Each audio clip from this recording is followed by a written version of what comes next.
3 రోజులుగా కురుస్తున్న భారీ వర్షానికి ఎక్కడ చూసినా వరద నీరే కనిపిస్తుంది. శనివారం రాత్రి కురిసిన భారీ వర్షాలకు గాను మండల కేంద్రమైన ముతోల్లోని సాయి మాధవ నగర్ కాలనీ జలమయమైంది. కాలనీలోని ఇళ్లలోకి నీరు వచ్చి చేరుతుందని, ప్రజలు భయాందోళనల మధ్య జీవిస్తున్నారని, మాధవ నగర్ కాలనీ సమస్యలు పరిష్కరించాలని కోరుతున్నారు.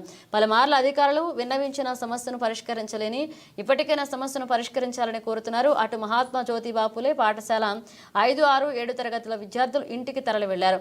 హాస్టల్లో వరద నీరు చేరడంతో సొసైటీ సెక్రటరీ సూచన మేరకు విద్యార్థులను ముందస్తుగా ఇంటికి పంపిస్తున్నట్లుగా ప్రిన్సిపల్ అమృత తెలిపారు.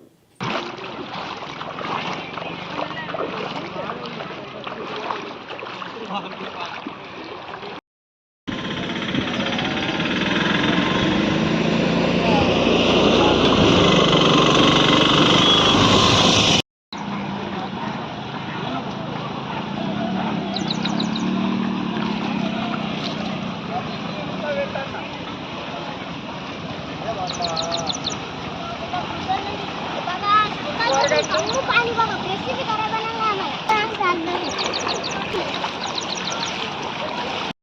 आले चिक्केरा आले का అంటే ఏమో ఈ రోజు నాకు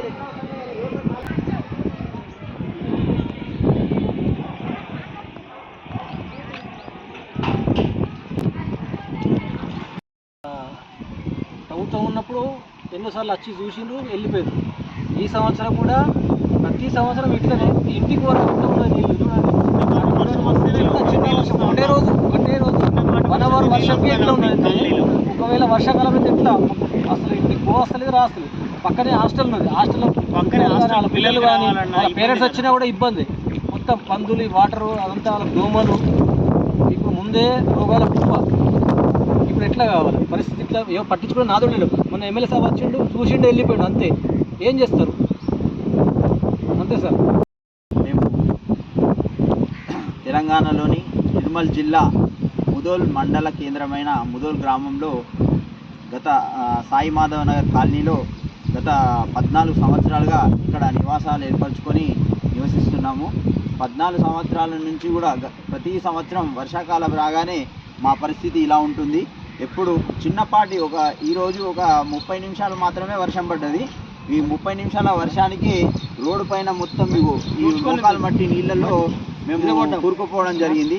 అదే ఒక 2 రోజులు ఏకదాటిగా వర్షం పడితే అసలు మేము మా నడుము మట్టి నీళ్ళల్లో మేము చాలా కష్టమైన పరిస్థితులలో ఇక్కడ నివాసం ఉండాల్సి వస్తున్నది. మాకు చాలా ఇబ్బందిగా ఉంది. ఇప్పటికీ ఎన్నోసార్లు అధికారులకు మేము మా ఇబ్బందుల గురించి ఫిర్యాదు చేయడం జరిగింది. ప్రతి సంవత్సరము ప్రతిసారి వాళ్ళు వస్తున్నారు, చూస్తున్నారు, ఏదో తాత్కాలికంగా మాకు ఒక 2 మాటలు చెప్పేసి వెళ్ళిపోతున్నారు. కానీ వీటికి పరిష్కారం అంటూ ఏం చెప్పడం లేదు. దీనికి ముఖ్యమైన ప్రాబ్లం ఏమంటే ఈ వర్షం నీరు వెళ్ళిపోవడానికి సరైన డ్రైనేజ్ వ్యవస్థ కానీ లేదు. అదేవిధంగా ఈ రోడ్డు మట్టి రోడ్డు ఉంది. ఈ మట్టి రోడ్డు కూడా చాలాసార్లు వచ్చి వాళ్ళు కొలతలు తీసుకొని వెళ్ళిండ్రు. కానీ వీటికి పరిష్కారం అంటూ ఏం చేయడం లేదు. దయచేసి మా ఈ కష్ట పరిస్థితిని అర్థం చేసుకొని మాకు అధికారులు స్పందించి ఈసారైనా మాకు న్యాయం చేస్తారేమో అనుకుంటున్నాము. ముదోల్ నుంచి ఇక్కడ చాలా ప్రభుత్వ హాస్టళ్ళు ఉన్నాయి, ప్రభుత్వ పాఠశాలలు ఉన్నాయి, మరియు ప్రైవేట్ పాఠశాలలు ఉన్నాయి, మరియు హాస్పిటళ్ళు కూడా ఈ కాలనీలో కొన్ని ఉన్నాయి. సో ఇలా చాలా ఇబ్బందులు ఉన్నారు. ఆ విద్యార్థులకు కూడా చాలా వర్షాకాలం చాలా బిక్కుబిక్కుమంటూ పాములు ఈ వర్షం నీటిలో ఎక్కువైనప్పుడు పాములు కూడా హాస్టల్లోకి ఇళ్లల్లోకి వచ్చి చాలాసార్లు ఇబ్బంది పెట్టిన పరిస్థితులు ఉన్నాయి. సో కాబట్టి దయచేసి ఇప్పుడైనా స్పందించి ఈసారైనా మాకు అన్ని రకాల మొత్తం ముదోల్ గ్రామం నుంచి ఇది మళ్ళీ ఈ ముదోల్ గ్రామం నుంచి హైవేకి వెళ్ళాల్సిన ముఖ్యమైన రహదారి కూడా ఇదే. సో దీన్ని ఈసారైనా స్పందించి కొద్దిగా వీటి మా సమస్యల్ని పరిష్కరిస్తారని కోరుకుంటున్నాం. ధన్యవాదాలు.